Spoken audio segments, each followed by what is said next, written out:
What's up? What's up, everybody? We're live with the Listen to DP podcast. I have two lovely young ladies on here. Miss Crystal Kemp is at the bottom of the screen, and Miss Hey. Kelly Bagley is at the top. We're going to have a great conversation talking about Caitlin Clark. She just broke Kelly Plums' record, and if I want to talk about women's sports and I want to talk about the impact some of these young ladies have had, I want to talk with two ladies that have played at the collegiate level. Kelly played at UTEP, and Crystal went to my alma mater, University of Kansas. So I think when we're talking about some of these things, just like when I talk about football and I'm looking at people like, but that's not how it really is, or this is a little different. I wanted to make sure we got two women that really was in the trenches looking at college basketball and seeing how it's changing. So with that being said, thank y'all two for jumping on here. And Caitlin Clark, she plays the game like not many have seen before, right? I know a lot of people like to go, well, we played with guys and my dad made me, and that's how I got good. But not many women translate that game into a Caitlin Clark type of game in structured play, right? Because we Right. know, so just like guys that play at the rec look a lot different when you got to play under a coach's, stern. Don't do that. Don't throw that behind the back pass. This is how we Assistant. play ball. Right. Caitlin Clark plays like the girl that played with the guys, but she's still playing at the rec. I don't think we've seen that in the women's game much. And it comes from a green light. And I will say you get a greener light when you grew up in Iowa. You were a recruit that could have went to a Duke, a Baylor, Mhm. LSU, and UConn. But when she Mhm. stays home, I think coaches like, I gotta let her be her. Gino Auriemma probably can be like, hey, Caitlin, this is what we do here at UConn. You got a lot of good players around you. But at Iowa, they have a lot of fundamentally sound girls, but not girls that really should, take a lot of shots out of Caitlin's hands. And it's worked. A lot of people talk about she shoots so much, but I tell people, you don't say that about LeBron, Kobe, Curry. We don't say about how many times they shot. All we talk about is how many shots they made. Were they efficient that night? And what was their percentage? So the night she broke the record, she was like 9 of 18 from the three-point line and shot like 52% overall, dropped 49 points. And they're like, look, guys were like, look how much she shoots the ball. Of course you. I'm like, but you love Dame Lillard when he takes 31 shots. Yep. Yes. And all we talk about is Dame was 21 of 31. Why didn't he shoot more? She Right. shoots over 52%, and we're talking about how many shots she takes. So we'll start with you, Crystal. What do you think makes Caitlin so different than a lot of the women that you grew up playing ball with from a young age all the way through the time that you got done playing? I mean, she is definitely the true definition of what we call green light, right? I mean, just at any point, at any time, she's locked and loaded and can shoot. And the offenses have been geared around her. And so that's one of the things. Oftentimes, especially with those teams that have those higher level recruits ranked in the top 20 or whatever, they have several players on the team that the offense is molded around. But for her specifically, I mean, it's her and her only, and then the other ones are definitely role players, and eventually that's how all teams are. But just knowing that she came in from her freshman year, just able to score and just being efficient at it. Any coach with a sound mind would start to formulate their offense. Everything goes through her. And when it doesn't, we see what happens, right? So she has single-handedly changed the way in which I think even coaches are molding their offenses around the strengths of their players. I mean, that's what you have to do. I think, and it's not like I played that long ago, but back when I played, the coaches had their offenses, they had their sets, and they were very. I don't want to say one track mind, but how they did is how they did, right? And so anybody who came in, like you said, would have to conform to their program and how they are with the Gino Ariamas, and, back when Pat Summitt was alive, all that stuff, and the good players were able to do that. But now you have players like that, and you even think about some of the players that Don Staley has in South Carolina. Who Things are Wiley? starting to change. Fu Wiley for sure. I mean, sick, right? they're going to start to have to conform to these players a little bit too. It's just like everything else evolves. Coaches are having to adjust their seatbelts too, and how these players are coming in. And I tell you, the one of the more impressive things about Caitlin Clark is, she's only in year 4. If she wanted to take that COVID year, she can still come back another year and score another 1,200, Record would 1,300 never be points. touched. Yeah. Right, right. And I know she just passed Kelsey Plum and everything. And I know being from KU, Lynette Woodard was my idol. So, she Hmm. hadn't even got to her record yet. She's definitely within striking distance for sure. But, she's even ahead, Lynette Woodard's record is still in standing.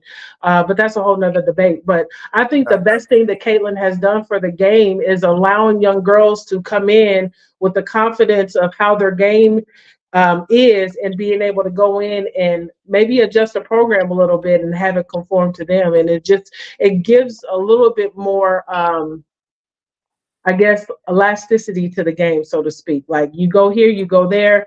If you have that talent, your coach is going to put it on display. And I think that that's what's changed so much, especially since I played. Okay, I definitely appreciate that. Yes, and the Lynette Woodard, obviously, we're KU people, so I Hmm. definitely know it. But for the people that don't know, Lynette Woodard, she was a black player at KU. She was a dog basically, but Yeah. she did it all before the NCAA recognized women's Yeah. basketball and did all that. Just like some of the football players in the NFL that have records that got broke, but half of it was in the AFL, and then they went to the NFL, or they Hmm. didn't count sacks back in the day. Lynette, if you don't know, dog, go look her up and read on her. So Kelly, tell me what you've seen about Caitlin Clark that makes her special and maybe a little different than some of the girls that you played with growing up, or some things that maybe, hey, we had girls doing this when I played. We'll have the ability to do it, the coach just might not have allowed it. I think one of the biggest things that I've just recognized with Caitlin, man, that's different from players that I've seen is just her shooting ability.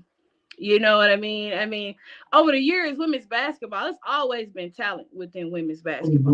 Hmm. I mean, it's great players in each era. But as how she shoots the ball, how she just coming down and just jacking from half court, The or record you know breaking shot. long range. I mean, that's something that we hadn't seen on the women's side. Not to that extent. And what I think she shows is that you don't have to be real, like, she's not real flashy. She's not the most athletic, but she is efficient in what she does. She can come off screen, she can knock down the three, she can hit the mid jumper. And what I like a lot about Kaylin is that she also gets her teammates involved. you know Hmm. I think she speaks to just having a high basketball IQ. I mean, when she broke the record, she also had what, like 12, 13 assists all. 49 and 13 on Hmm. 53% shooting. So I mean, not only is she, doing it, scoring, but she's also, getting her teammates involved, which is something that you don't really see from players. You'll watch a player get 30, but they might have 2 assists. Yeah, It's another thing to watch somebody get 40 and they got 15 assists. You know, Hmm. exactly. affecting the game not only just by scoring, but making teammates better. And I just think her ability to do that is what kind of separates her from all the other players. Her shooting ability, as well as her basketball IQ, is the biggest thing that I have seen from her. 100%. I think her shooting ability is remarkable. I think her shooting form makes it even better. And the thing that made me, when you said her shooting ability, it made me think about her form. And it made me think about even some of the best women's players in the WNBA in college, especially back in the day, push the ball a lot, right? Look very different than a man shooting the ball. Hmm. Caitlin's pulling up from half court like Curry pulls up. Even the guys in the NBA, when they take some of them longer shots, it's a push. Curry makes so many because he's still shooting the ball from Hmm. far away. And I think that's one of the most impressive things, to not be, like Juju's a bigger girl, right? She's Hmm. not a center, but she's a bigger girl and looks stronger than Caitlin. So Hmm. Caitlin's to still be shooting the ball from as far as she is with the form that she continues to hold. I think that is the key to why she's so great, right? When you look at the best shooters, You got a Steph, a Clay, a Reggie Miller, a Ray Allen. Their form was impeccable. It was repeatable. And I think that's one of the biggest things that I've seen from her, even with women still today, is that she's mastered a repeatable shooting stroke that's going to be efficient in in in traffic when she's open. It looks the same, and that's the biggest thing that I've noticed. When I was growing up, a lot of the girls weren't as strong, right? So the dudes weren't lifting, so the girls definitely weren't lifting. So I Right. know some of them further shots, pushing the ball at the rim. I train a lot of young girls. Hey, we can't push it with two. Let's get our form. With Caitlin, I'll go back to you, Crystal. What are some of the things that you think she might need to improve on? Because Cheryl Swoop said her and Angel won't come into the WNBA doing the same things. I know how some of the old heads are, right? You want to protect your game. That people said LeBron wasn't going to come to the NBA doing what he did. What Right. are some of the things that you think that she can improve on though to help her transition? I think probably one of the biggest things is defense. She's going to have to go out there and defend some real quick, strong guards that are definitely faster, stronger than she is right now. I love the evolution of the game for college for women, but still the WNBA is still a cut above them. That's it's still a different level. It's still a more competitive level. So the strength and speed that she's going to have to, adjust to in guarding some other people. Everybody there is good. So she's going to have to become a better defender. I think she can really expand her game even more by becoming a penetrator because she's such a strong shooter. If she gets that game, and she does penetrate here and there. But if she can really strengthen that part of her game, I mean, it's just going to be real hard to stop her because like you said, she's able to find her teammates as well. It's not like she's 100% selfish with the ball to where once it's in her hands every single time, that's it, that's all.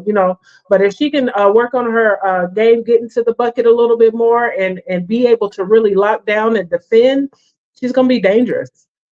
I believe that as well. I definitely believe that the women in the WNBA are going to be out on a mission. And it Hmm. doesn't matter if it's Caitlin or Angel, Hmm. right? When it's always that superstar, that generational talent, not the first pick. The first pick is first pick treatment.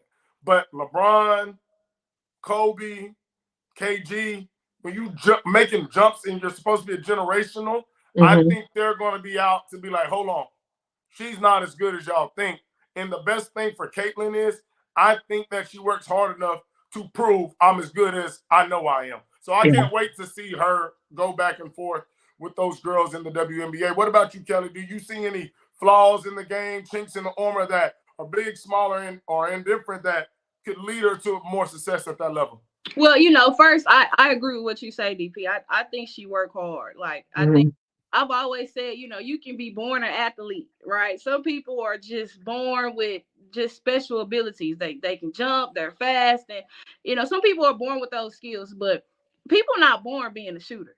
You know, Facts. you gotta get in the gym and work at that.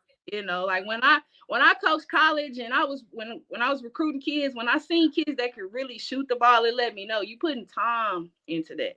You can be an athlete without time in. You could just be naturally, but shooting, you got to work hard. So I definitely think she's going to do the things that it takes to be a very good WNBA player because I can tell she got that work ethic just by how Hmm. well. I definitely agree with the defense.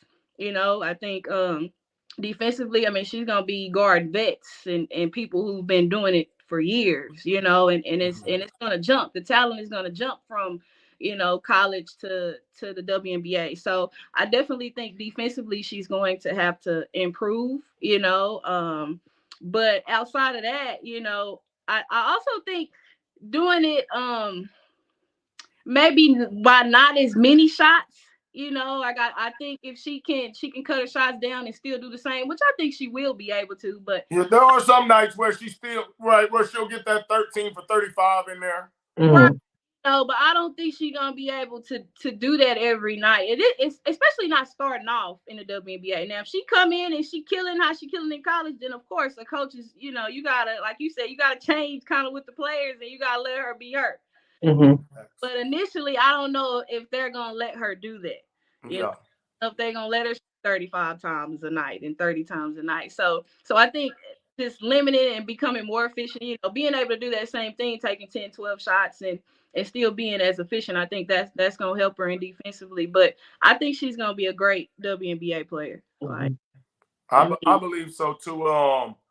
I think this this time right now for women's basketball has been amazing.